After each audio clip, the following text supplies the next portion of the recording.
बड़ी खबर मिल रही है। सीज फायर के बाद शहबाज ने एक और झूठ बोला है। शहबाज शरीफ ने खुद की पीठ थपथपाई है। पाकिस्तान की सेना को लेकर खोखला दावा किया है। खुद की पीठ थपथपाते हुए आ रहे हैं अब शहबाज शरीफ और झूठ बोल रहे हैं। अपने मुल्क के लोगों से यह झूठ बोला जा रहा है। शहबाज शरीफ अपनी पीठ थपथपा रहे हैं। चंद ही घंटों में भारतीय फौज की तोपों को ऐसा खामोश किया जिसे तारीख हमेशा याद रखेगी। दुश्मन के फौजी अड्डे, असलहे के अंबार और एयर बेसेस देखते ही देखते सब खंडरात बन गए। उनके राफेल हमारे शाहीनों के निशाने पर आए और अल्लाह के फजल से फेल हो गए। हमारी ये कार्रवाई उस बोसीदा नजरिए के खिलाफ थी जो इंसान दुश्मनी, जारहियत, मजहबी जुनून और तासुब पर कायम है। ये हमारी गैरत और असूलों की फतह है। हमने दुश्मन के साथ वही किया जो एक बावकार कौम को ज़ेब देता है। ये अफवाज पाकिस्तान की कामयाबी के साथ साथ पूरी पाकिस्तानी कौम की फतह है। एसडी मुनी जी हमारे साथ जुड़े हुए हैं। सर, आपने ये शहबाज शरीफ का रिसेंट बयान सुना होगा और ऐसा लग रहा है कि हालांकि इनको या पाकिस्तानी सरकार को पाकिस्तानी सेना के पपेट्स ही कहा जाता है, ये पूरी दुनिया जानती है। और अभी भी ऐसा लग रहा है कि लिख के दे दिया होगा सेना ने कि आपने ये बोलना है, हमें नहीं मतलब कि सीज फायर हुआ या क्या डिप्लोमेसी हो रही है, इंटरनेशनल मंच पर क्या है, लेकिन उन्होंने ये तो बोल दिया अपने नागरिकों को खुश करने के लिए। ऐसा प्रतीत हो रहा है। नहीं, ये ठीक बात है, यही नहीं वो देखिए, इसको हमें इनके स्टेटमेंट को सीरियसली लेना भी नहीं चाहिए। बिल्कुल। और उसकी वजह यह है कि शहबाज शरीफ को राजनीति में जिंदा रहने के लिए अपने लोगों से यही कहना होगा कि हमारी विजय हुई है, हमारी जीत हुई है। असली बात यह है कि शहबाज शरीफ ने खुद पहले अमेरिका को धन्यवाद दिया है पीस कराने के लिए। तो क्या जरूरत थी भाई, अगर आप जीत रहे थे, आप इतने बहादुर थे, तो क्या जरूरत थी आपको अमेरिका के पास जाकर पीस मांगने के लिए? यही नहीं, शहबाज शरीफ की सरकार ने, मुझे लगता है, सऊदी अरेबिया के फॉरेन मिनिस्टर को भारत भेजा। उन्होंने ईरान के फॉरेन मिनिस्टर से कहा कि आप बात कीजिए, यूएई से कहा कि आप इनसे बात कीजिए।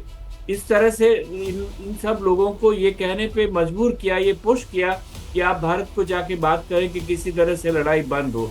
तो इसीलिए जो वो अपने लोगों से कह रहे हैं, वो अपने को राजनीति में जिंदा रखने के लिए कह रहे हैं। उसको आप बिल्कुल सीरियसली हमको लेना नहीं चाहिए और हमको उसका इतना प्रोजेक्शन देने की भी कोई जरूरत नहीं है। सर, इंटरनेशनली जब इनको सुना जाएगा और इनकी बातों को रखा जाएगा तो फिर मालूम है कि पाकिस्तान की क्या इमेज है, ऑलरेडी ये सबको मालूम है। लेकिन उसके बावजूद भी अगर इंटरनेशनली पाकिस्तान के सपोर्ट में कोई बोलता है तो ये तो अनएक्सेप्टेबल बात हो जाती है। चाइना ने कहा कि अपनी संप्रभुता के लिए पाकिस्तान जो करे वो ठीक है। नहीं, देखिए, इंटरनेशनल ओपिनियन आप समझने की कोशिश कीजिए, वो सिद्धांतों पर और उसूलों पर नहीं होती है। इंटरनेशनल ओपिनियन अपने हितों पर होती है, अपने इंटरेस्ट पर होती है। इंटरनेशनल ओपिनियन में ये मत कहिए कि मैं कह रहा हूँ पाकिस्तान एक ऐसा मुल्क हो गया है जिसको, जैसे आप लोगों ने मुगले आजम का एक डायलॉग सुना होगा जहाँ शहनशाह अकबर ये कहते हैं कि अनारकली को, कि अनारकली, सलीम तुम्हें जीने नहीं देगा और हम सलीम तुम्हें मरने नहीं देगा और हम तुम्हें जीने नहीं देंगे। तो वो ये इस तरह की जो बात होती है वो हमेशा इनको सीरियसली हमें नहीं लेना चाहिए। जिस तरह का मामला है कि पाकिस्तान को दुनिया भर के लोग मरने नहीं देंगे। बताइए, IMF का लोन लिया ना, हम लोगों ने क्यों माना? हम सिर्फ एब्सटेंट रह के आ गए। हमें ओपोजिशन करना चाहिए था। वो इसीलिए हुआ कि अमेरिका ने ये कहा, देखिए हम अभी लोन रिलीज करते हैं उनको और उनसे कहेंगे कि लड़ाई बंद करें। और ये एक बहुत बड़ा फैक्टर था सीज फायर के पीछे, पाकिस्तान के ऊपर दबाव डालने के लिए। लेकिन असल में बात यह है कि पाकिस्तान को जिंदा रखना है, पाकिस्तान को सलामत रखना है। ये बहुत सारे मुल्कों का सेल्फ इंटरेस्ट है वेस्टेड इंटरेस्ट है। इसीलिए ये मान के मत चलिए कि सारे लोग, सारी दुनिया पाकिस्तान को खोखला समझती है। खोखला समझती है तो भी उसकी मदद करना चाहती है, क्योंकि पाकिस्तान एक अच्छा प्यादा है। नीरज हमारे साथ बने हुए हैं। नीरज, एसडी मुनी सर ने बहुत अच्छी बात की है कि पाकिस्तान को जिंदा रखना चाहते हैं सेल्फ इंटरेस्ट के लिए, जो दूसरे मुल्क हैं इसी वजह से कई बार हेल्प भी करते हैं। हमारे घर में कई बार हम डिस्पोजेबल प्लेट्स रखते हैं ये सोचकर कि आगे काम आएगा, और काम आके उसको फेंक दिया जाता है, कि वैसा ही पाकिस्तान बना हुआ है। बिल्कुल। देखिए, अमेरिका कभी नहीं चाहेगा कि भारत एक ग्लोबल पावर या सुपर पावर उभर कर सामने आए, और जैसे एसडी मुनी सर ने कहा कि वो पाकिस्तान को प्यादा के तौर पर इस्तेमाल करना चाहते हैं, ताकि भारत के साथ, और वो अमेरिका ही नहीं, और दूसरी जो चाइना है वो भी यही चाहेगा कि भारत जो है उलझा रहे इनके साथ, पाकिस्तान के साथ उलझा रहे, ताकि वो एक ग्लोबल सुपर पावर ना बन पाए। मिलिट्रली, इकोनॉमिकली हम लोग बनने जा रहे हैं, 5वीं सबसे बड़ी अर्थव्यवस्था हम बन गई। हमारी जो सेना इस वक्त है वो दुनिया की दूसरी सबसे बड़ी है ग्लोबल पावर में, इंडेक्स में, यानी कि अपनी जो मिलिट्री स्ट्रेंथ है उसमें चौथे नंबर पर है। इस चौथे नंबर पर दिखाने के लिए ही भारत ने इतना बड़ा ये ऑपरेशन सिंदूर किया, जिसमें टेरर इंफ्रास्ट्रक्चर के साथ साथ मिलिट्री इंफ्रास्ट्रक्चर, ये शायद दुनिया के इतिहास में, मिलिट्री हिस्ट्री में काफ़ी आधुनिक युग में काफ़ी कम हुआ है कि जब आतंकवाद के खिलाफ किसी देश ने दूसरे देश में जाकर घुसकर जो है वहाँ पर इस तरह की जो है कार्रवाई की है, वो भी एक बड़े देश के खिलाफ की है।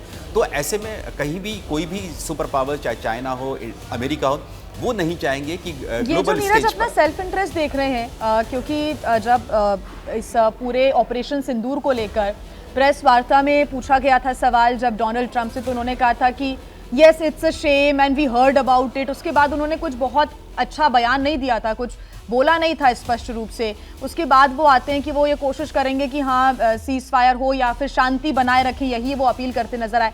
लेकिन चाइना से जब सवाल पूछा गया तो वो सीधे बोला कि हम पाकिस्तान के साथ हैं, और अपनी संप्रभुता के लिए अगर पाकिस्तान ऐसा कर रहा है तो वो ज़रूरी है। इसमें डिफरेंस देखिए आप इन चीज़ों में, और ये अमेरिका को भी मालूम है कि अगर चाइना ऐसे ही आगे बढ़ता रहेगा तो चाइना कहीं ना कहीं, क्योंकि अभी टैरिफ वॉर भी चल रहा है अमेरिका चाइना के बीच में, तो ऐसे में ये चीज़ें भी यहाँ पर लाना बहुत ज़रूरी है, जो कदम उठाए जा रहे हैं उसको लेकर।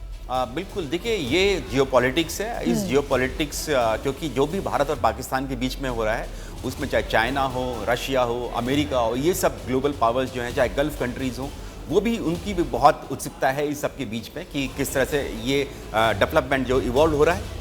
अमेरिका कभी नहीं चाहेगा कि जो भारत का ध्यान है वो चीन से हट जाए, क्योंकि उनकी अपनी खुद की अदावत रहती है, चीन और अमेरिका की रहती है। अगर भारत उलझा रहा, पाकिस्तान के साथ उलझा रहा, तो कहीं चाइना पावरफुल ना हो जाए, एशिया में पावरफुल ना हो जाए, इसलिए वो चाहेंगे कि अमेरिका भी, भारत भी जो है चाहेगा, अमेरिका चाहेगा कि भारत भी एक सुपर पावर की तरह, यानी कि एक स्ट्रांग कंट्री की तरह, सुपर पावर तो नहीं, स्ट्रांग कंट्री की तरह उभरे, और चाइना को कहीं ना कहीं कन्फ्रंट करने की कोशिश करे। लेकिन ये भारत को देखना है, भारत को अपने हित देखने हैं कि किस तरह से हम आतंकवाद के खिलाफ लड़ सकते हैं। हम ऑलरेडी 2.5 फ्रंट पर लड़ रहे हैं, चाइना, पाकिस्तान, टेररिज्म, इन सब के खिलाफ हमें लड़ना है। तो ऐसे में बहुत जरूरी है, देश अपने हित देख रहे हैं, भारत भी अपना हित देख रहा है, और इसी वजह से माकूल जवाब भी दिया जा रहा है।